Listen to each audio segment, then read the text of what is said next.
Assalamualaikum warahmatullahi taala wabarakatuh. Okey, hari ini kita akan belajar bahasa Melayu tingkatan 4 bersama Cikgu Wan.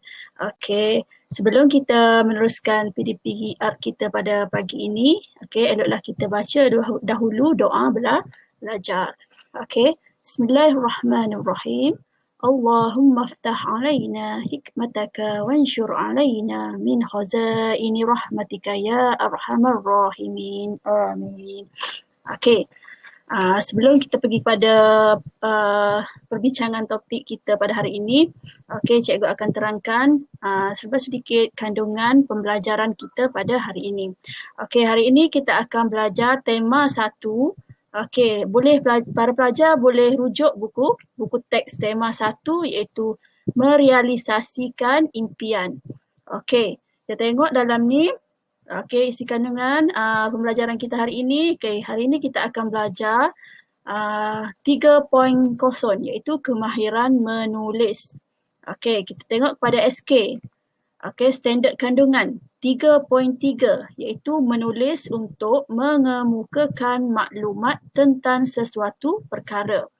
Okey, SP pula standard pembelajaran 3.3.1. Menulis untuk melengkapkan maklumat dengan membuat pertimbangan yang relevan dalam pelbagai bahan.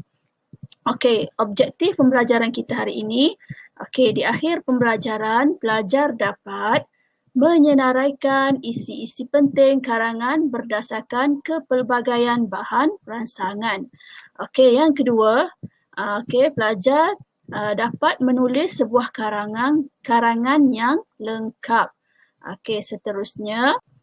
Okey, hari ini kita akan tengok, okey, hari ini kita akan belajar kertas 1, kertas 1 BM iaitu bahagian A. Okey, BN kertas 1 bahagian A. Okey, kita tengok di bawah ni, okey, tengok arahan soalan dia. Maklumat di bawah berkaitan dengan isukan. Okey, huraikan pendapat anda tentang isukan. Okey, panjangnya huraian hendaklah antara 150 hingga 200 patah perkataan. Okey, jadi para pelajar mestilah ikut arahan soalan. Soalan menghendaki pelajar menulis 150 hingga 200 patah perkataan sahaja. Okey, jadi kena ikutlah arahan tu. Okey, kena disiplin, kena ikut. Okey, jadi sini tadi kita bahagian A ni dia bagi bahan rangsangan untuk kita. Okey, di sini dia bagi, di sini terdapat 3 bahan rangsangan berkaitan dengan isukan. Okey, kita tengok. Okey, pelajar bolehlah baca bahan-bahan yang diberi ini, baca dan fahami dengan teliti. Okey, kalau kita tengok sini ialah sukan elektronik. Okey, sukan elektronik ataupun ringkasannya ialah e-sukan. Itu maksudnya elektronik lah. Atau lebih dikenali sebagai e-sport. Okey, adalah sejenis sukan yang menggunakan elektronik yang terdapat di dalam kehidupan seharian. Okey. Okey, e-sukan merupakan sebuah industri baru bukan sahaja kepada pembangunan permainan video tetapi ianya merupakan industri dan sumber ekonomi baru kepada individu yang meminati permainan video secara positif. Okey, di sini dinyatakan secara positif. Okey, sumber ni melalui sumber internet lah. Okey, kita tengok. Okey, bahan ni ada dalam buku teks pelajar. Pelajar boleh rujuk lah. Banyak lagi bahan mengenai isukan yang terdapat dalam buku teks. Awak boleh baca, awak boleh rujuk di situ. Okey, jadi isukan. E-sukan ialah suatu bentuk permainan video yang dipertandingkan dan dimainkan dengan penuh semangat kesukanan. E-sukan telah berkembang di serata dunia dan menjadi sumber pendapatan yang lumayan. Okey, di Malaysia, e-sukan semakin popular dan negara kita telah pun melahirkan atlet e-sukan yang berdaya saing pada peringkat antarabangsa. Okey, dalam sesi sembang santai atlet e-sukan dengan peminat, pelbagai cerita dan rahsia kejayaan mereka berjaya dicungkil. Okey, maklumat lanjut mengenai sukan, atlet-atlet e-sukan, okey, pelajar boleh tengok, boleh rujuk dalam buku teks. Okey, kita tengok e-sukan ni telah dipertandingkan di peringkat antarabangsa. Okey, jadi saya yakin pelajar-pelajar, terutamanya pelajar lelaki ni sangat meminati permainan video. Okey, kita ambil secara positif. Secara positif macam mana? Kalau betul-betul kita minat sesuatu benda tu, biarlah kata minat tu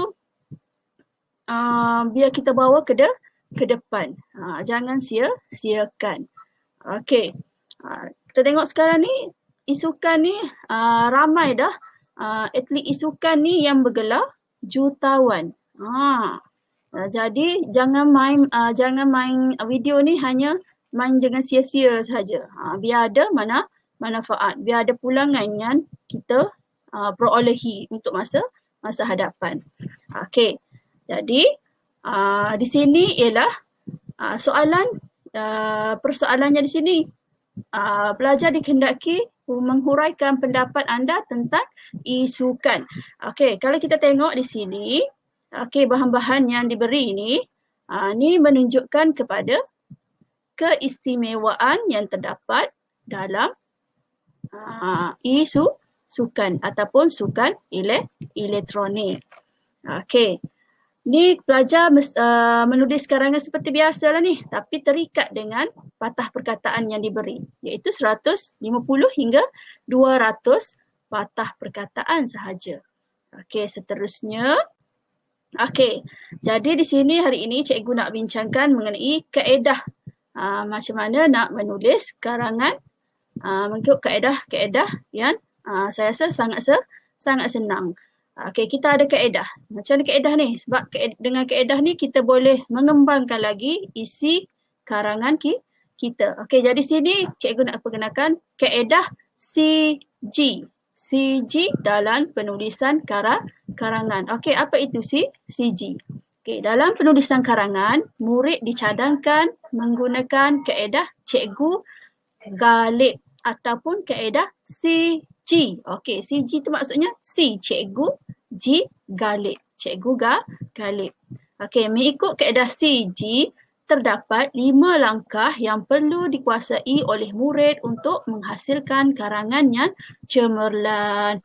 Okey, jadi kita bincangkan kaedah ini dan kita kaitkan dengan soalan yang diberi. Okey, langkah pertama, pelajar perlu mengenal pasti tema. Okey, dan perlu mengenal pasti tema, kata kunci dan format. Okey, jadi di sini pelajar perlu mengenal pasti TKF, tema, kata kunci dan format. Okey, jadi T, kita rujuk balik kepada soalan yang diberi. Okey, tema. Tema apa yang diberi? Bahan yang diberi. Mengenai apa? Mengenai sukan.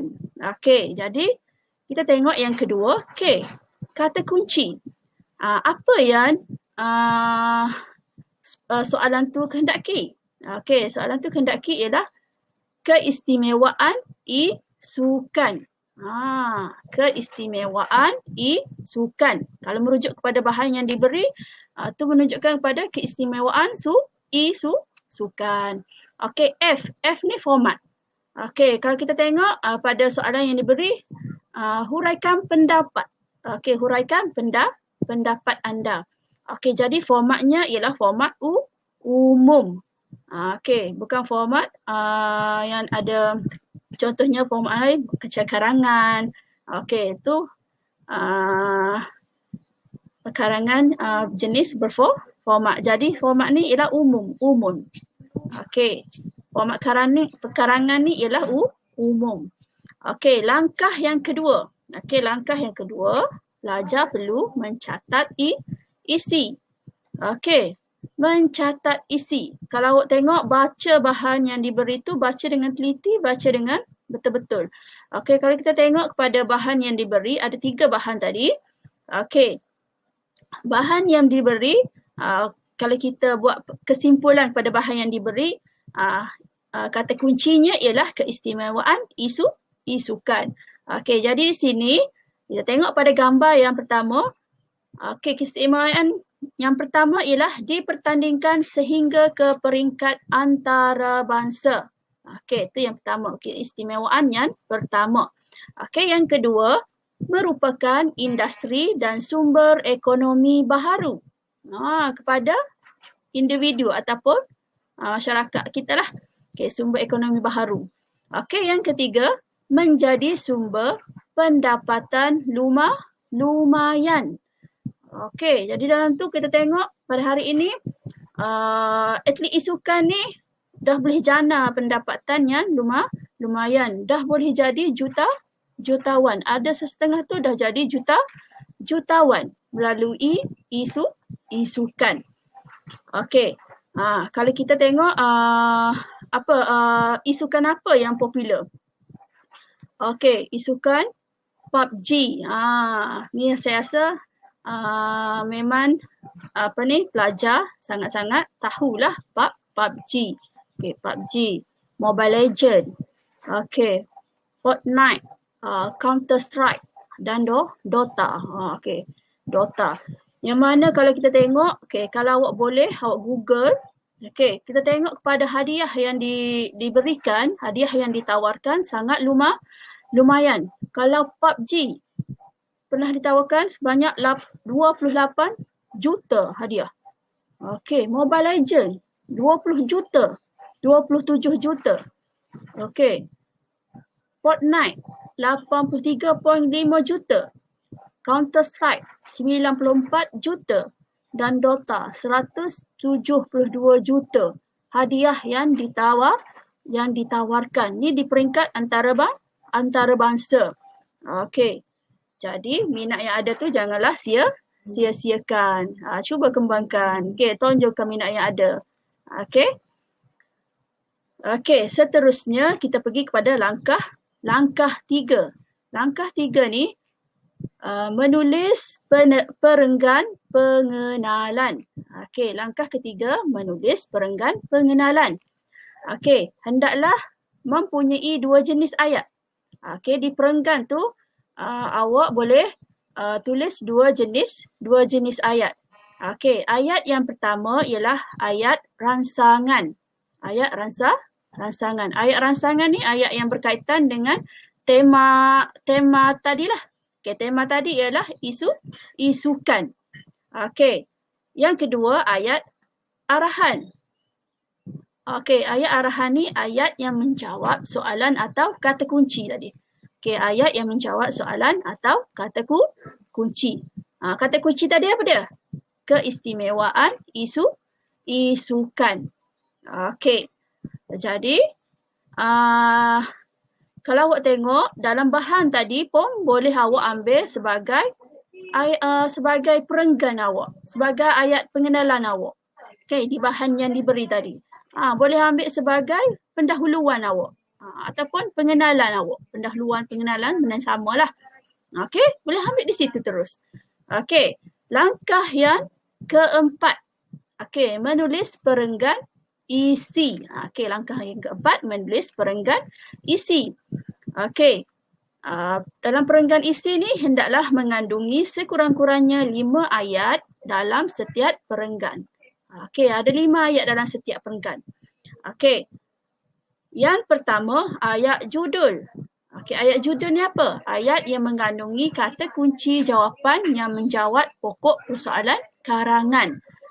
Okey.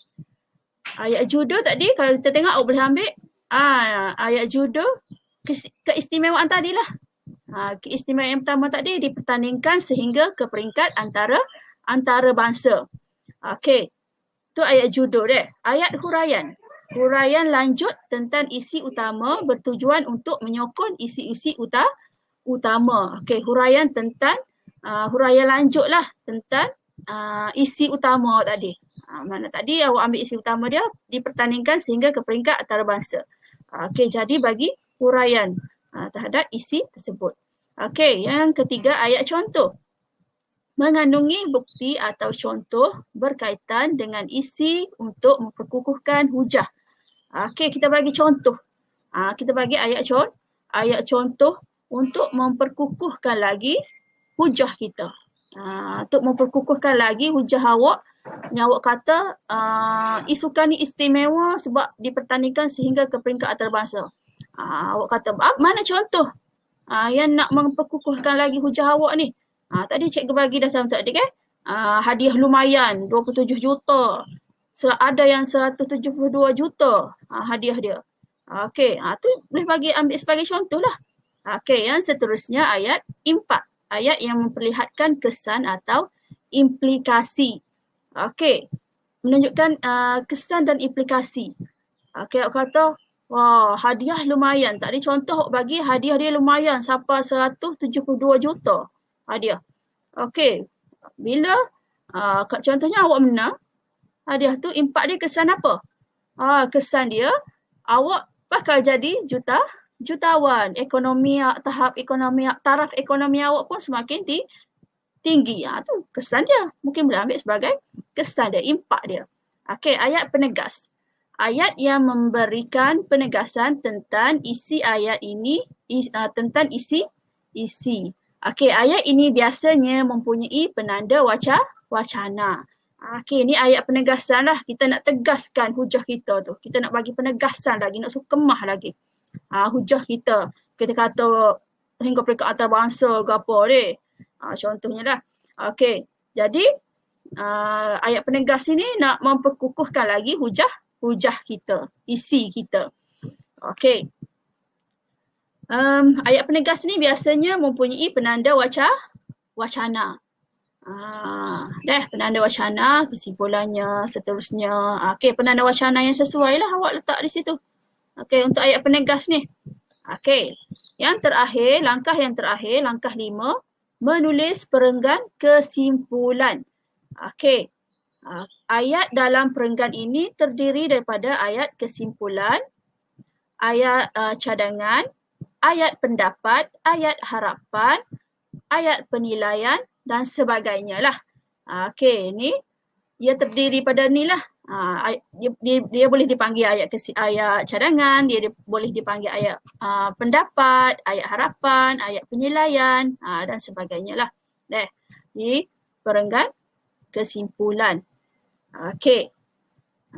Jadi perenggan kesimpulan ni pun biasanya awak ada bagi penegasan di situ. Nak mengkukuhkan lagi hujah, keseluruhan hujah awak yang awak bagi tu kan.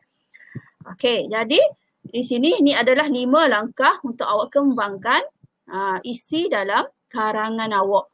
Okey, jadi kalau kita tengok di sini, okey, isi ni boleh awak boleh bagi berapa sahaja yang awak nak.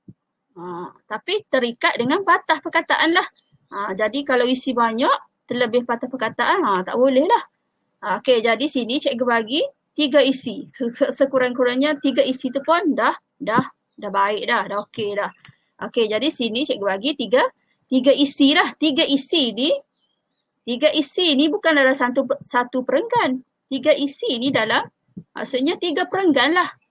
Okey, yang pertama tadi kalau kita tengok perenggan yang pertama, perenggan pengenalan. Okey, perenggan pengenalan. Okey, lepas tu perenggan isi tu, di situ ada 3 isi. Jadi ada 3 perenggan lah. Ada 3 perenggan. Okey, perenggan yang kelima, okey, perenggan kesimpulan. Okey, isi tu jangan cikgu bagi 3 je, tapi awak nak bagi lebih pun boleh. Yang penting jangan awak kena pandai lah tulis sebab kita tak nak terlebih patah perkataan. Kena ingat 150 hingga 200 patah perkataan sahaja. Okey. Jadi saya rasa ada 5 langkah ni. Okey, pelajar follow langkah ni, pelajar ikut langkah ni, insya-Allah. Okey, pelajar boleh kembangkan isi yang diberi. Okey. Okey, jadi cikgu harap pelajar boleh fahamlah dengan penerangan yang cikgu beri inilah. Okey. Jadi cikgu rasa setakat ni sajalah untuk pembelajaran kita pada hari ini. Okay, sekian. Terima kasih. Jumpa lagi di sesi pembelajaran seterusnya. Okay, Assalamualaikum warahmatullahi taala wabarakatuh.